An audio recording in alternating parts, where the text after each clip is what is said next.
अस्सलाम वालेकुम जी। आज का लेक्चर हमारे पास है वेव इक्वेशन के बारे में कि वेव इक्वेशन क्या होती है, फिर हम उसका सॉल्यूशन भी देखेंगे, वेव इक्वेशन का सॉल्यूशन कैसे बनता है।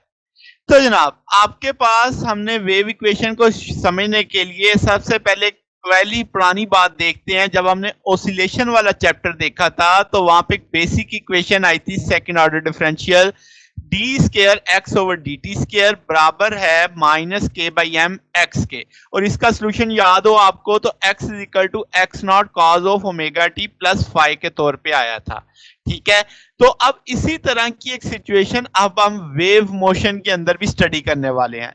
लेट्स से हम वेव का एक पोर्शन कंसीडर कर रहे हैं, तो आपने उसका एक एलिमेंट लिया डेल्टा एक्स। ठीक है, अब यहाँ पे इसका मतलब एक रस्सी में वेव बन रही थी, आपने एक उसकी एलिमेंट ले लिया डेल्टा एक्स, उसमें रस्सी में तनाव होगा, टेंशन होगी, तो आपके पास जो आपने पोर्शन लिया उसके एक सिरे का टेंशन इस सिंथ में है, दूसरे सिरे पे टेंशन इस सिंथ में है। तो अगर आप इस एफ को देखो तो ये यहाँ पे टेंशन का रोल प्ले कर रहा है। ठीक है, हम क्या देते हैं कि ये जो वेव है इस वक्त पास कर रही है कहां से, एलिमेंट जो आपके पास डिस्प्लेस हुआ है इक्विलिब्रियम पोजीशन से, y जीरो से। ठीक है, तो इसका मतलब आपके पास इसकी जो डिस्प्लेसमेंट आप देखोगे y एक्सिस, y यानी y जीरो से ये इतना डिस्प्लेस हो चुका है। ठीक है, तो अब आप न्यूटन का सेकंड लॉ अगर सोचते हो तो आप कहोगे इस पे दो फोर्सेस लग रही हैं, एक लेफ्ट पे और एक राइट पे। अगर मैं देखूं तो आपके पास ये इंक्लाइंड है, तो मुझे इनके पोर्शन, इसके यानी कंपोनेंट्स देखने पड़ेंगे। तो अब आपके पास इसका क्योंकि ना ये एग्जैक्ट एक्स एक्सिस पे है ना ये एग्जैक्ट वाई एक्सिस के ऊपर है, तो अब आप देखो ये फोर्सेस का मैग्नीट्यूड सेम है, थीटा डिफरेंट है, एक का थीटा 1 है एक का थीटा 2 है। ठीक है, जबकि एफ का मैग्नीट्यूड सेम है। तो जनाबे वाला अब हम क्या करते हैं, जब मैं कंपोनेंट देखूंगा तो एफ के दो कंपोनेंट बनेंगे, एक यहाँ पे एफ कॉस थीटा 2 और यहाँ पे एफ कॉस थीटा 1। क्या ये एक दूसरे के अपोजिट आ जाएंगे? हम कहेंगे लेट्स से कि नेट फोर्स आपकी जीरो हो रही है तो ये जीरो के बराबर आ गया। क्यों? आपने मान लिया कि एफ कॉस थीटा 1 बराबर है किसके, एफ कॉस थीटा 2 के, और इसे मैंने एफ का नाम दे दिया। मगर जब आप वर्टिकल कंपोनेंट देखोगे तो आप देखोगे कि एफ टू जो आपके पास ये बन रहा है इसमें आपका कंपोनेंट अपवर्ड आएगा, इसमें कंपोनेंट डाउनवर्ड आएगा। तो डाउनवर्ड वाला नेगेटिव, अपवर्ड वाला पॉजिटिव। तो देखो F2 साइन थीटा 2 को पॉजिटिव रखा है और F1 साइन थीटा को नेगेटिव रखा है, क्योंकि वो नीचे की जानिब थीटा 1 वाला कंपोनेंट आएगा आपके पास। अब यहां से तो कंपोनेंट आपको समझ आ गया कि सम ऑफ जो आपके कंपोनेंट अलोंग y एक्सिस थे वो आपने लिए F2 साइन थीटा 2 और आ गया माइनस F1 साइन थीटा 1 के। अब जनाब क्या है, मैं क्या करता हूं कि जो पहला हिस्सा है F2 साइन थीटा 2 इसके साथ cos थीटा 2 को मल्टीप्लाई भी कर देता हूं, डिवाइड भी कर देता हूं, और F1 साइन थीटा 1 वाले के साथ cos थीटा 1 को मल्टीप्लाई कर देता हूं, डिवाइड कर देता हूं। थोड़ी सी अरेंजमेंट करते हैं, साइन थीटा को ब्रैकेट के अंदर ले जाते हैं, cos थीटा को बाहर ले जाते हैं, इधर भी साइन थीटा 1 ब्रैकेट के अंदर चला जाएगा, cos थीटा 1 ब्रैकेट से बाहर आ जाएगा। तो अब आप कह सकते हो कि f cos थीटा 1 और f cos थीटा को तो आपने f माना हुआ है, तो इस जगह पे f मेंशन हो जाएगा। तो आपके पास ये सारी चीज tan का रूप ले लेगी, ये भी tan का रूप ले लेगी, तो f tan theta 2 minus f tan theta 1 आ जाएगा y component, effective y component. f common उठा लो तो आप लिख सकते हो tan theta 2 minus tan theta 1। अगर आपको याद हो आपने छोटी क्लासेस में पढ़ा tan theta 2 minus tan theta 1 delta tan आ गया। डेल्टा का मतलब आप चेंज यानी स्लोप आप देख रहे हैं, तो आप इसे लिख सकते हैं delta partial y over partial x। ये आगे बहुत हमारे काम आने वाला जो आइडिया है वो चलेगा। तो इसका मतलब ये हुआ कि आप tan theta 2 minus tan theta 1 को डेल्टा tan थीटा के रूप में लिखने वाले हैं, और अंदर खाते अब आपने याद रखना है कि ये डेल्टा tan थीटा किसके बराबर है, delta partial y over partial x के बराबर है। अच्छा जी, तो जो अब रिजल्टेंट फोर्स आपने आ गई तो इसका मतलब उसे बराबर होना चाहिए न्यूटन के सेकंड लॉ के लिहाज से कि m इज इक्वल टू, आपने जो सादा पढ़ा हुआ है f is equal to m a. चूंकि अब हम रस्सी में देख रहे हैं तो हम पूरी रस्सी नहीं देख रहे, तो हम लीनियर मास डेंसिटी म्यू को ले लेते हैं। तो आपके पास यहाँ पे डेल्टा m बराबर आ जाएगा किसके, म्यू डेल्टा x के। ठीक है। तो आपके पास इसका मतलब y component of the acceleration जिसे आप कह लोगे, तो आप इसे कैसे लिख पाओगे कि आप लिखोगे यानी अगर आपकी फ्रिक्शनल और हम कहें कि आइडियल केस है, कोई फ्रिक्शन नहीं है, कोई डेसिपेशन नहीं है, तो सेकंड लॉ होना चाहिए f y delta m a y. तो डेल्टा एम आप कैसे जानते हो, mu delta x, linear mass density के कंसेप्ट से आपने इसे उठा लिया। तो यहां से ये वैल्यू प्लेस हो जाएगी म्यू डेल्टा एक्स इंटू ए वाई।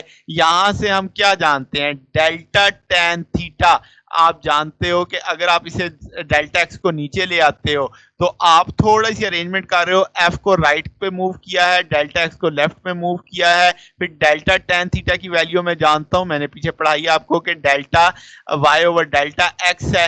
अब आप इस चीज को देख सकते हो कि म्यू बाई एफ और ए को आप समझ सकते हैं delta square Y over delta T square, यानी second order differential of displacement, क्योंकि आपको शुरू में पढ़ाया गया है कि आपने ये जो डिस्प्लेसमेंट देखनी है ये आपने कहां से देखनी, वाई एक्सिस के लॉन्ग है। तो आपके पास इसलिए इसमें लिखा गया delta square Y over delta T square. अब इसे थोड़ा सा अगर आप देखो, जो लेफ्ट साइड है सिर्फ इसी को कंसीडर करो, तो लेफ्ट साइड में मैंने क्या किया, लिमिट्स ले ली, क्योंकि आपका मास एलिमेंट इंतहाई कम आप कंसीडर कर रहे हो। तो जब आप लिमिट अप्लाई करोगे तो क्या आप लिख सकते हो कि भाई आपके पास डेल्टा ओवर डेल्टा एक्स बराबर आ जाएगा delta y over delta x. इससे आप लिख सकते हो delta square Y over delta x square. तो इसका मतलब ये जो लेफ्ट साइड थी आपकी, इसको रिप्लेस किया जा सकता है इस इक्वेशन 4 में, यानी इक्वेशन 4 की वैल्यू इक्वेशन 3 में लगाई जा सकती है। तो जब आप वो वैल्यू प्लेस करोगे, delta square Y over delta x square बराबर आ जाएगा mu by f delta square Y over delta T square. और कल वाले लेक्चर में जब हमने वेव स्पीड पढ़ी तो v बराबर पड़ा था f बाई म्यू के, अब क्या आ रहा है, म्यू बाई एफ आ रहा है, और फिर स्केयर रूट भी नहीं है।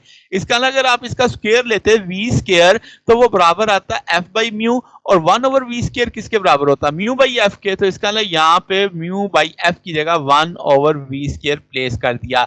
ये जो इक्वेशन 5 बनी आपके सामने, एक दफा अब आप देखो डेल्टा वाई स्क्वायर को किसके लिहाज से डिफरेंशियल कर रहे हो, x के लिहाज से, सेकंड ऑर्डर डिफरेंशियल ले रहे हैं आप। फिर एक दफा डेल्टा स्क्वायर वाई को t के लिहाज से डिफरेंशियल कर रहे हो राइट पे, और 1 ओवर v स्क्वायर मल्टीपल है। तो ये चीज जो है आपके पास, इसे कहते हैं general form of wave equation. ठीक है, बहुत इंपॉर्टेंट इक्वेशन है। अगर मैं कहूं इसकी डेफिनेशन कैसे होगी, तो आपको सेकंड ऑर्डर डिस्प्लेसमेंट है y, यानी y डिस्प्लेसमेंट का किसके लिहाज से, कोऑर्डिनेट x के लिहाज से, और ये इक्वल है किस चीज के, आपको 1 ओवर v स्क्वायर टाइम और second order derivative of wave displacement with respect to time, यानी एक दफा विद रिस्पेक्ट टू x है, और ये बराबर है किस चीज के, 1 by v square time of second order derivative of displacement with respect to time के। बात समझ आ गई? तो जनाब ये डेफिनेशन बन गई इसकी। तो अब आप सिर्फ इसे सादा मैकेनिक्स में नहीं देख सकते, इलेक्ट्रोमैग्नेटिक जो वेव में, जब आप इलेक्ट्रोमैग्नेटिक वेव्स का टॉपिक पढ़ते हैं वहां पे भी सेम इक्वेशन आती है। वहां पे y और x की जगह इलेक्ट्रिक फील्ड, मैग्नेटिक फील्ड का कंसेप्ट आ जाता है, v की जगह c आ जाता है, यानी ये v तो मैकेनिकल वेव के लिए आ रहा है ना, वहां पे स्पीड ऑफ लाइट का कंसेप्ट आ जाएगा तो वो c से आ जाएगा, बाकी y और x की जगह e और b ले लेगा। फार्मूला एग्जैक्ट इसी शेप में आपके पास आएगा। अच्छा जी, अब जरा सोल्यूशन की जानिब चलते हैं कि आपके पास जो y, आपने कल जो टूल पढ़ा कि जो आपके वेव फंक्शन था, आप कह सकते हो कि भाई y एक्स टी बराबर है किसके, F x plus minus we T. Plus minus का कंसेप्ट आपको पता है कि अगर माइनस होगा तो वो एक्स एक्सिस की जानिब मूव कर रहा होगा, अगर आपके पास नेगेटिव होगा, सॉरी पॉजिटिव होगा तो वो आपके पास नेगेटिव एक्स एक्सिस की जानिब मूव कर रहा होगा। तो इस सेंस में हमने ये इक्वेशन लिखी हुई है। तो अभी जो आपने जनरल फॉर्म इक्वेशन बनाई वो क्या है, delta square Y over delta x square बराबर है 1 over v square delta square Y over delta T square. इसे मैंने इक्वेशन 1 का नाम दिया हुआ है। और जो आपकी ट्रैवलिंग वेव की इक्वेशन है वाई एक्स टी बराबर है F x plus minus we T. तो ये अब आप दो इक्वेशनों को लेके चलने वाले हैं। हम कहते हैं कि ये जो इक्वेशन 2 है ये बुनियादी तौर पे सॉल्यूशन है किसका, इक्वेशन 1 का। अब मैं प्रूफ करूंगा क्या ये इक्वेशन 2 वाकई ही सॉल्यूशन है इक्वेशन 1 का। तो आप इस जगह को प्रूफ करने के लिए पहले एक चीज सपोज करते हैं, यहां पे जो इक्वेशन 2 में x प्लस वी टी लिखा हुआ है इसे z मान लो। तो इसका मतलब इक्वेशन 2 की शक्ल क्या बन गई, y एक्स टी बराबर आ जाएगा एफ जी के। तो अब आप इस इक्वेशन 3 को डिफरेंशिएट करो x के लिहाज से। जब आप x के लिहाज से करोगे partial y over partial x, ठीक है, और partial fz over partial x। अब ये करने के बाद आप एक स्टेप इजाफी करोगे कि पार्शियल z से मल्टीप्लाई भी कर दो, डिवाइड भी कर दो। अब आप जानते हो कि जब आप partial z over partial x, z अब आपको पता है सारे का सारा इसके बराबर है, तो partial z over partial x करोगे तो इसकी वैल्यू 1 आएगी, क्योंकि x के लिहाज से ये 1 हो जाएगा, तो ये तो वैसे 0 हो जाएगा, तो आप 1 लिखोगे। इसका मतलब अब आपने जो पार्शियल z से मल्टीप्लाई और डिवाइड किया तो ये जो आखिरी फैक्टर था ये 1 के बराबर आ गया। तो अब बाकी ये चीज बच गई partial y over partial x, partial fz over partial z। अब दोबारा से फिर डिफरेंशिएट करना है x के लिहाज से, क्योंकि सेकंड ऑर्डर डिफरेंशियल तक जाना है ना। तो आप लिखोगे delta square y over delta x के partial over partial x, partial fz over partial z।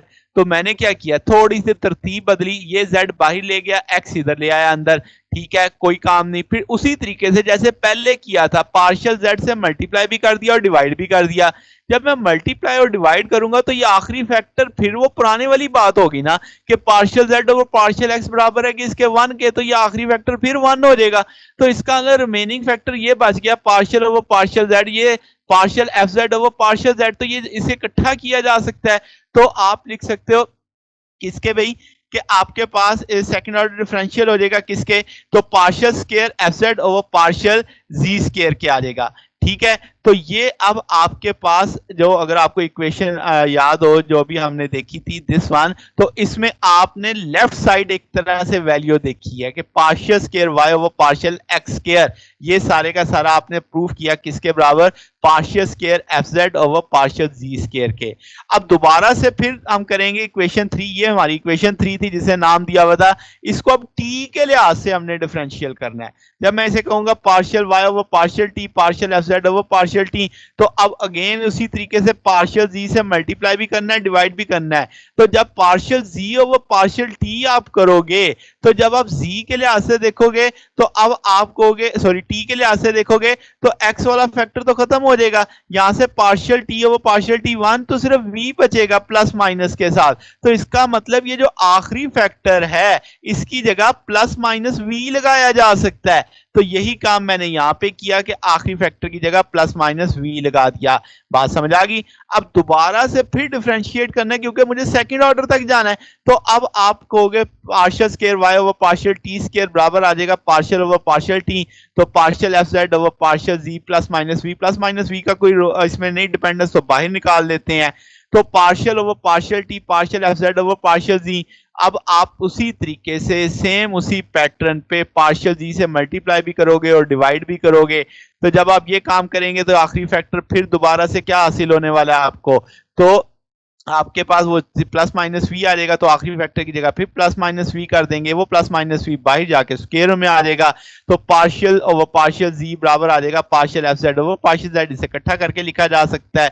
तो partial square F Z over partial G square. तो क्या अब आपके पास इसका मतलब जो हमने पहले इससे पीछे निकाली equation partial square y over partial x square, उसकी वैल्यू भी मौजूद है, partial square y over partial t square की वैल्यू भी मौजूद है। तो दोनों वैल्यूज आपके पास हासिल हो चुकी हैं। क्या हम इस जगह पे वैल्यूज देख सकते हैं कि पार्शियल स्क्वायर, आपने इस जगह पे जस्ट उसे वैल्यू प्लेस की कि ये सारी चीज तो partial square y over partial x square के बराबर है। वी को दूसरी तरफ ले जाओ तो 1 ओवर वी स्क्वायर आ जाएगा, और 1 ओवर वी स्क्वायर ही हमने पहले पढ़ा था, इसे थोड़ी सी अरेंजमेंट करके लिखेंगे तो partial square y over partial x square बराबर आ गया 1 over v square partial square y over partial t square. तो इसका मतलब वो जो मैंने इक्वेशन 3 लिखी थी कि y is equal to x t, यानी y डिपेंडेंट है x और t पे, जो कि बराबर था function x plus v t के, ये सोल्यूशन है वेव इक्वेशन का। तो आपने इसी चीज को यही तो प्रूफ करना था कि आपने जो सॉल्यूशन लिया है वो आपकी जो वेव इक्वेशन आई थी ये उसका सॉल्यूशन था। तो हमने इसे प्रूफ किया मैथमेटिकली। तो ये जनाब हमारा आज का टॉपिक था। अगर आपको इसमें कोई बात पूछनी हो तो नीचे कमेंट्स में पूछ सकते हैं। वीडियो अच्छी लगी हो तो वीडियो को लाइक कीजिएगा, दोस्तों के साथ शेयर कीजिएगा, चैनल को भी सब्सक्राइब कर दीजिएगा। अब तक के लिए इतना ही, बाकी इंशाल्लाह फिर नेक्स्ट देखेंगे। ओके, अल्लाह हाफिज।